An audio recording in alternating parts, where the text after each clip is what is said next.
Hello everyone, Assalamu alaikum.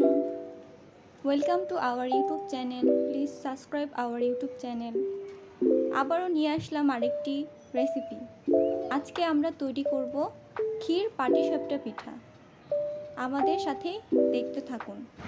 প্রথমে আমরা একটি পাত্রে 2 কেজি পরিমাণ দুধ নিয়ে জাল করব। দুধটা ঘন হয়ে আসা পর্যন্ত আমরা অনবরত নাড়তে থাকব। এর ফাঁকে আমরা পাটিসাপটার ডোটি তৈরি করে নেব। এখানে আমরা 250 গ্রাম চালের গুঁড়ো, 1 কাপ পরিমাণ আটা, হাফ কাপ পরিমাণ আখের গুড় এবং স্বাদ মতো লবণ গুঁড়ো,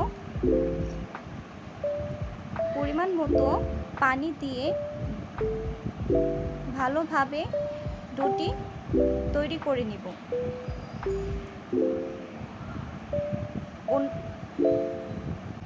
এখন আমার ডোটি সম্পূর্ণভাবে তৈরি হয়ে গেছে। দুধটা ঘন হয়ে আসলে এর মধ্যে স্বাদ মতো লবণ গুঁড়ো, 4 চামচ পরিমাণ চিনি মিশিয়ে নাড়তে থাকবো। এরপর আগে তৈরি করে রাখা চালের গুঁড়ো এখানে অল্প অল্প করে মিক্স করতে থাকবো, যাতে ক্ষীরটি ভালোভাবে তৈরি হয়ে যায়। এখন আমাদের ক্ষীরটি ভালোভাবে তৈরি হয়ে গেছে। চুলায় একটি ফ্রাই প্যান বসিয়ে তাতে সামান্য পরিমাণ তেল লাগিয়ে নেব। গুলিয়ে রাখা দুটি দিয়ে দেব। এখন পাটিসাপটার লেয়ারটি গোল আকৃতি করব। একটু অপেক্ষা করব এটা হওয়ার জন্য। এবার এর ভিতর পুরটি দিয়ে দেব।